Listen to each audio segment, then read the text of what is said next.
Hey everyone, and welcome back. Now, today I want to talk a little bit about the Virtuals protocol because it's been a minute since I've talked about that. I apologize for being just generally less available. I've been recovering from sickness over the past several days, and so that kind of threw a wrench into my upload schedule, and so some of these videos like this one have been pushed back a couple days further than what I was really hoping.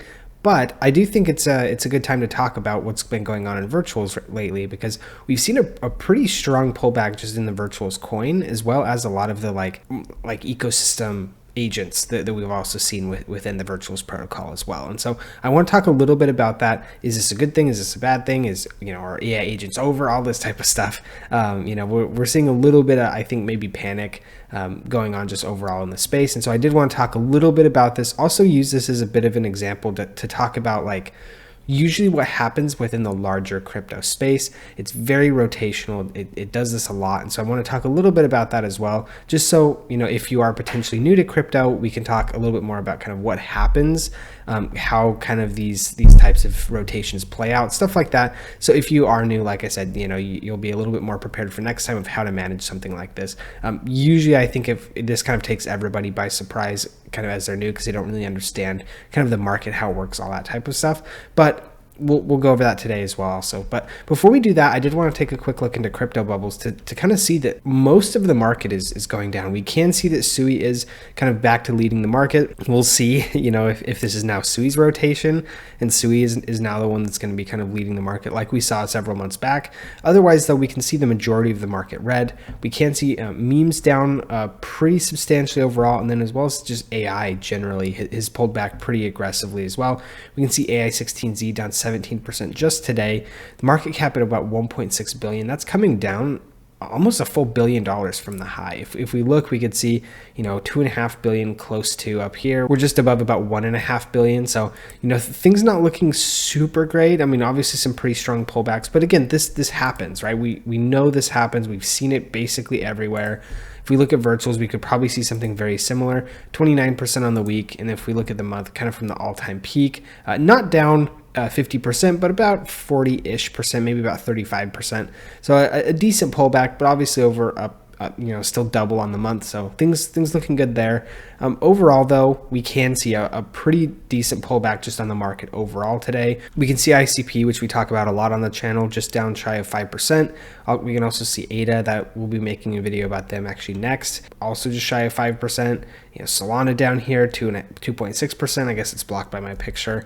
Bitcoin down 0.7%. So overall, a kind of a decent pullback in the market today. We can see we are also negative on the week as well. We can see virtuals down again 28% here, AI16Z 29%, and then the month things looking a little bit more varied here. We can see actually AI16Z and virtuals still kind of the ones leading the market overall, but yeah, I mean that's pretty much what we're looking at on the market here recently. Things looking pretty mixed, I would say, right? I mean, we're seeing some things going up, some things going down. If we do look at the virtuals chart, we can actually see this is on BTCC. More on them here in a second. We can see things looking a little bit bleak, hitting over $5 at this point, and then coming down actually to not below 3, but almost below 3 here. So a pretty decent move to the downside here. This stuff does happen. We can see, though, we're actually not even in oversold or overbought, at any point in here, but we have started to see a pretty strong fall off to the downside. If we look at an hour time frame, we can kind of get a little bit more detail here, and we can see obviously there's that really strong run, and then from there it's been pretty much just kind of selling off. Only we have to look at kind of the wider market, and the wider market that we have been in has been pretty rough, I would say. Not a whole lot of positive sentiment in the air. Not really the end of the world, I don't think, just because I do think we have a lot of reasons to be positive. I think there's a little bit of manipulation going on with this. I think we could be seeing a little bit of manipulation, but we also are going to be talking about just kind of like the crypto cycles, things that we need to be very careful of as we're kind of looking at new projects like this. What we can see here is, a pretty decent, we're getting actually close to oversold. So the RSI definitely still showing some strength in terms of like the reduction in price and how far price is pulled back, it is showing that we are getting into the oversold category. So, maybe this is a possibility where we look to see something bounce. If we do look, we could see some pretty decent pullbacks. Here we actually came back to $2.84. Here we actually even came back even closer to like $2.20, even getting back close to $2, I think, down in here. And then we saw another really, really strong run to the upside. And so the fact that we've seen, pullbacks of close to 50% here, not necessarily too much of a concern, because we saw this just a couple weeks ago before we went and did another 2x run. So not always the end of the world per se, but we definitely want to keep an eye on this, and it looks like we are probably going to be settling on this support level at kind of like the $3.27 range. This was kind of like the previous highs. We could see we saw multiple attempts to break above this, and then we actually did kind of continue our run up. But this was like a pretty major point of resistance before we did actually break it. So I do think we could settle on this as a level of support. We can also see on the Bollinger Bands, we've been kind of pushing the bottoms here. Recently, though, we have kind of pulled back a little bit closer to the center, so not a whole lot to be concerned about there, at least immediately. Obviously, given these are 1 hour charts, the Bollinger Bands can change a lot more rapidly. If we look at the day, though, we can see the Bollinger Bands actually still spread pretty wide, just because we did see a really strong move to the upside. It looks like this chart's being a little bit weird. I think it's because BTCC recently added virtuals, which is why some of this stuff is showing a little bit strangely. But we can see, as far as the Bollinger Bands here, still very, very widespread, just because of the crazy move to the upside from virtuals. So anyway, if you are interested in trading virtuals or Bitcoin, Ethereum, anything like that for that matter, feel free to use my link in the description below to BTCC. They are still doing that 10% bonus on first time deposits, which is a really, really good deal. Now, keep in mind, this is in addition to the extra bonuses of up to $10,055 per user. So obviously these are a lot of like incentive based bonuses, but these are just guaranteed. So if you are looking for that 10% bonus on your first time deposits, feel free to do that. Really, really good deal. Also, they've been around for 13 years, so definitely not like too much of a risk of them being like a here today, gone tomorrow type of exchange. That can happen a lot if you are familiar with kind of how these crypto exchanges work.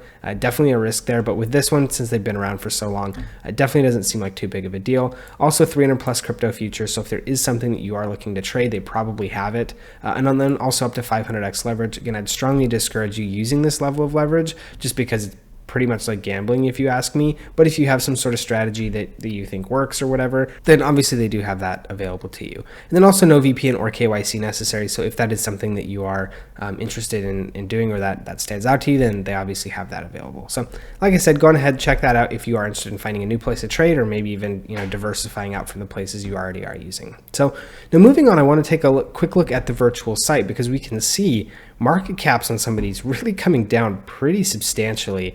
We saw AIXBT, that one was over 500 million even just like a week or so ago. We can also see the mindshare percentage has kind of dropped a decent bit. Vader has come down also a decent bit. This one was I think well over 100 million last time we checked. We are seeing some others here. I've seen a lot of really interesting things about Sequoia as well. This one's come down a little bit, but also holding pretty well, at least from what I remember. So overall, there's a lot of options here. We can see inferences on game have really gone crazy. Convo's also gone up a decent bit as well. So we can see the movement here. And so one thing I want to kind of talk about, and this is where I kind of wanted to shift gears to kind of talking about how crypto cycles work, why this is important, and what we can kind of talk about kind of wider or like more broadly within the crypto market, is when we see stuff like this happen, usually there's kind of like it starts and people are like, oh my gosh, this is crazy. It gets super overhyped. And then people, obviously people buy it up way crazy, and then it crashes because the price appreciation was unsustainable. If we were looking back, a couple weeks back, 5, 6, 700% growth in a month, I would call that I'd put that in the unsustainable camp, right? And so obviously we've seen, the pullback come a pretty decent bit. And this is usually the point at which I start to look to make entries into things, because we can see it's found in a pretty strong initial wave of adoption. To me, it makes logical sense as to why this thing would be successful. And then now we can see it started to kind of pull back a little bit. And now we're looking at, 30, 40% discounts to what we would have been seeing even just a week ago. And if we go back and look at the chart, we could kind of see that the chart was kind of up only, right? There was no level of retracement. There was no level of like consolidation, anything like that. The chart was just in price discovery, and who knows where it's going to go, right? And so usually, like, while you can win, being a momentum trader, I haven't found levels of, or any real meaningful levels of success doing that. And so I like to essentially wait for it, let it run, let it do its thing, and then kind of find a pullback, kind of consolidate a little bit, and then we start to look for a kind of a move to the upside from there. That to me has always been the easier way to do it for me. It's been more reliable. It's been a little bit more successful for me as well. Also, it gives you a lot more time to try and figure out, is this like a flash in the pan type of thing, or is this something that could really be, meaningful and in an innovative technology that we could actually capitalize on, right? And so this is something where, at least with AI agents overall, I don't really see that being much of a concern, just because I think AI agents overall are going to be really, really, really valuable. However, though, we don't know exactly, if virtuals is going to be the one to do it. I mean, so far they've seen a massive amount of growth. They've seen a huge level of adoption. The agents they actually have working so far seem to be pretty interesting and useful overall. Some of them seem to be kind of like just like reskinned chat GPTs or things like that, which isn't the end of the world, right? I mean, obviously people doing anything is pretty cool, but we need to start looking for like what is actually innovative versus what's just like a reskinned chat GPT, and like, the novelty of it will wear off here relatively soon. And so that's kind of what I'm looking at now. And we can see some like, Sequoia has been one that I've been reading about a lot recently that is potentially like looking like it's going to show and return pretty well. And it's actually like a valuable technology. So, that's one that I'm potentially looking further into. Some of these like AIXBT, if it continues to keep the level of mind share that it has, this one could be very, very, very valuable, and seeing this 40% pullback or whatever on the coin's price could be a really, really great place to get in, because if it can keep the mind share that it's had, I mean, it'll probably run to over $1 billion, I would say, relatively easily. And so that would be, a 3x from here, where a couple weeks ago it was less than a 2x. So, that's the other type of thing that we also need to be kind of keeping an eye out for and looking out for when we're kind of going through and making our assessments on these investments is, what was it a couple weeks ago? What is it now? Was it overvalued then? Was it is it undervalued now? Was it kind of some level of both, right? Being able to kind of understand how things are looking in the context of the larger picture. A lot of this is just kind of experience in the overall space though, right? I mean, some of this you can't really just have overnight. It's part of just being around, being in the crypto space. Also, one thing I want to talk about that I alluded to a little bit earlier was how this type of stuff can essentially like, how crypto is very cyclical, right? And so obviously we saw a rotation into AI. When you see a rotation into AI, that's exactly when you don't want to be investing in it, right? Because the time to invest is too late, at least for this cycle. If you do actually believe in the long-term utility and long-term longevity of AI agents, wait for this cycle to play out. Wait for some of these values to kind of subside a little bit. As you can see, we've seen a lot of decreases throughout basically all of crypto in at least the AI agent section. Wait for that to happen and then go in, find the ones that you think are valuable, find the ones that you think are useful, make your bets on those, and then wait for the rotation to come back around. Because again, if AI agents really are useful, it'll come back around, but you need to be waiting for kind of the max level of capitulation, getting in, and then this is when you start to see, 10x, 20x, 50x, 100x, a lot of these really, really crazy gains if you are picking the right ones and you have identified, potentially the right options. And so, what we can see here, if we do go back to looking at virtuals, we can see Sequoia is actually here at about $68.5 million of market cap.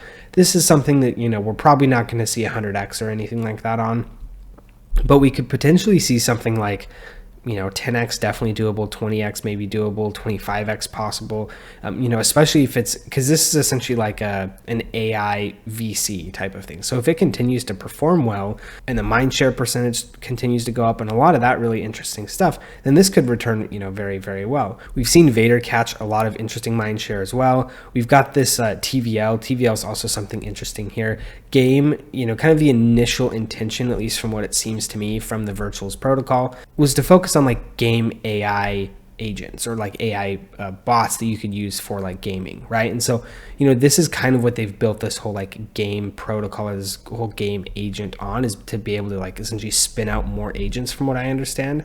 And so if that's the case, we can see that like, this could be a potentially very, very valuable one to be putting some money in, and it's come down almost half from its all-time highs. So, we can also see it's got the most TVL locked as well. So potentially with the most inferences and so much TVL, like this could be the one that's really kind of building and doing the most like actually development and innovation within the space. And so this could be a one to really keep a close eye on. And so anyway, hopefully this video was helpful for you. Obviously whenever we see a little bit of a pullback, sometimes this can be scary. Usually if this is in a technology or in a space like this, I usually get quite excited because this is exactly what I was looking for, right? I'm waiting for that pullback. Here's the time where I actually start to go in and maybe when things are going up, I'd be identifying certain things that I think look useful, look interesting, potentially have the ability to really do well and be 100x potential gems, things like that. But I'm not going to be buying anything when all the hype is there, just because of all the hype. Exactly, right? And so now that we're starting to see some of this subside a little bit, now is the point where I can go in and really start taking some close looks and trying to kind of play the game of timing where the bottom might be, right? Because so far we haven't seen things at least look to bottom out yet.